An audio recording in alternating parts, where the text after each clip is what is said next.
Bonjour à tous, aujourd'hui je vous explique pourquoi je suis passé du Nikon D300 au Nikon D610. C'est parti. Au début j'ai commencé la photo en argentique. Avec le temps il a fallu que je me mette un petit peu au numérique pour répondre à certaines demandes. Donc j'ai commencé avec un bridge numérique et j'ai vite senti les limites du bridge. Donc j'ai acheté mon premier appareil photo numérique. À l'époque c'était donc un Nikon D50. Pourquoi j'ai choisi Nikon? En fait c'était à l'époque le pack le moins cher en fait pour commencer. Le Nikon D50 avec deux objectifs était à 980 €. C'était un pack amateur mais qui coûtait quand même déjà cher parce qu'aujourd'hui à 900 € on a mieux qu'un Nikon D50, sachant que c'était un appareil photo de 6 millions de pixels. Donc ce qui n'est pas beaucoup pour aujourd'hui par exemple, mais c'était un très bon boîtier, très robuste, très rapide, très nerveux quand même. Pour un boîtier amateur c'était quand même vraiment un très bon truc à l'époque. Donc c'était mon premier boîtier. Après ce boîtier là qui m'a quand même duré presque 10 ans, j'ai voulu passer à un boîtier supérieur parce que je voulais avoir quand même quelque chose d'un peu plus pro. N'ayant pas les moyens d'acheter un boîtier pro, j'ai acheté un boîtier semi-pro. En tout cas à l'époque c'était donné comme semi-pro. C'était donc le Nikon D300 que voici, donc avec une poignée. Donc là il a un peu de gaffeur dessus parce que forcément il a un peu vécu, ça fait presque 10 ans que je l'ai aussi celui-là. C'était vraiment une machine quoi. Quand il est sorti, c'était un petit peu le petit frère du Nikon D700 pour ceux qui connaissent, donc c'est vraiment une référence chez Nikon. Pourquoi je suis resté chez Nikon? Parce que déjà j'avais acheté les objectifs avec, donc je ne voulais pas tout changer. Nikon ça restait un peu moins cher à l'époque et ça restait un peu plus facile d'utilisation, surtout au départ. Et surtout c'est ce qui m'a fait choisir Nikon, c'était plus robuste à l'époque en tout cas pour les boîtiers amateurs. C'était plus robuste que les boîtiers amateurs Canon. J'ai commencé la photo de sport extrême dans la neige, donc du ski, du snowboard principalement. Et il me fallait un boîtier quand même assez costaud parce que quand on est au fisheye à 2 mètres du snowboarder ou du skieur, il arrive très souvent qu'on prenne un petit coup de bâton ou un petit coup de ski dans les doigts et dans le boîtier. Il faut que ça soit assez robuste. Donc le Nikon D300 il est en magnésium, ce qui fait qu'il est assez lourd mais très costaud. Et du coup ça a été quand même mon boîtier favori. Il est vraiment très bon pour la photo de sport, très réactif, très nerveux. Il a en 12 millions de pixels, donc en fait c'est pas énorme pour faire des très gros tirages. Justement, là avec l'évolution, avec le temps, je voulais changer un petit peu de style photo. Je voulais faire un peu des photos de portrait avec vraiment un bon piqué. Donc j'ai commencé à investir dans des meilleures optiques parce qu'il faut savoir, je le rappelle, je pense que vous le savez déjà peut-être si vous suivez d'autres chaînes, quand on cherche en fait à avoir une meilleure qualité, il faut d'abord penser à acheter un bon objectif. Donc j'avais un 85 mm que j'ai acheté, donc qui était vraiment excellent. Mais le boîtier, je sentais qu'il arrivait quand même à ses limites. Donc j'ai acheté un boîtier au-dessus. Donc voilà, je voulais passer au format FX donc chez Nikon, donc, qui est en fait le format full frame. À la base, je voulais passer sur un Nikon D700 parce que c'était quand même le boîtier qui était la légende chez Nikon, en tout cas de boîtier amateur, enfin expert pro entre les deux, intermédiaire que la plupart des pros utilisaient. J'avais pas les moyens d'acheter un Nikon D3, D4, sont vraiment trop chers. Mais le D700 était introuvable ou encore trop cher parce qu'aujourd'hui il se retrouve même en occasion très cher. Donc du coup j'avais le choix entre un Nikon D610, D750, D810 et au-dessus j'ai abandonné, c'était trop cher. Le D810 était vraiment trop cher aussi, j'ai eu l'occasion de le tester, c'est une machine de guerre, il est vraiment excellent mais très cher. Le D750 était un petit peu plus cher, donc en fait au final j'ai pris le D610, pas vraiment par dépit, mais parce que c'était celui qui correspondait plus à mon budget.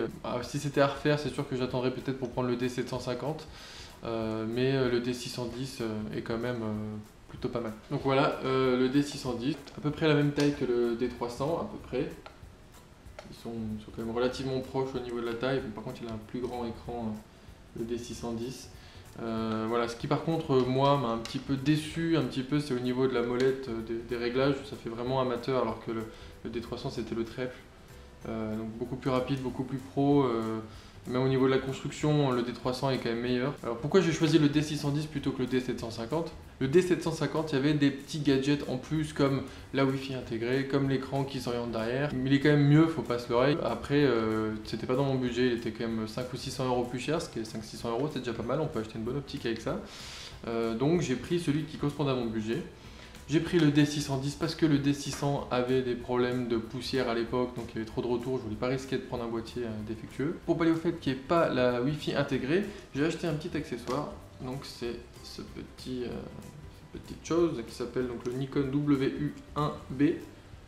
Donc en fait il se branche juste ici, Vous voyez, et quand vous allumez votre appareil photo, il est auto-alimenté et du coup ça transfère les photos directement sur votre smartphone, sur votre tablette, directement. En fait c'est la même chose que le D750 mais juste avec ce petit truc, donc c'est tout petit, ça prend pas de place vraiment, ça marche exactement de la même façon, l'application est la même. Ça coûte 49 € ce petit accessoire.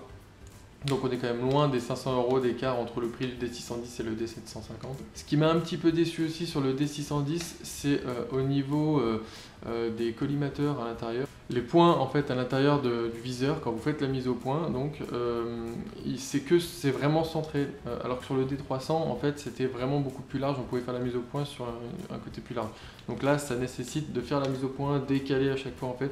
Bon, ce qu'on fait déjà un petit peu naturellement quand on fait de la photo, qu'on cadre un peu, qu'on décentre un peu le sujet, sauf que là c'est encore plus flagrant, c'est un petit peu dommage. À part ça, ça reste un boîtier vraiment super agréable à utiliser. Je le conseille pour tous ceux qui veulent se mettre au full frame en numérique. Ceux qui ont un peu plus de budget, je conseillerais quand même de partir sur le D750 qui a quand même une meilleure finition, qui a quand même une meilleure gestion de la basse lumière, qui a un processeur un peu plus rapide. Après, je vous dis, franchement, pour avoir commencé le numérique avec un Nikon D50, c'était, je sais pas, dans les années 2005-2006, on peut faire des très belles images avec des appareils photo vraiment bas de gamme. J'ai fait cette vidéo pour vous présenter mon changement de boîtier. Donc je suis passé quand même d'un boîtier capteur APS-C qui était classé dans les semi-pro à un capteur full frame classé dans les amateurs avertis. J'ai pas l'impression de perdre vraiment beaucoup en qualité. Après, je fais pas les mêmes choses avec les deux boîtiers. Le D300 sera plus pour la photo sport, le D610 sera plus pour la photo de portrait. Bien que j'utilise quand même le D610 pour la photo de sport aussi de temps en temps, il est juste un petit peu moins nerveux. Donc après, c'est une question d'habitude, mais vraiment, pour le coup, c'est pas vraiment le boîtier qui fait le photographe. Il faut savoir en tout cas utiliser son boîtier pleinement. Moi, avant de changer de boîtier, j'ai utilisé quasiment la totalité de ce que permet de faire un boîtier.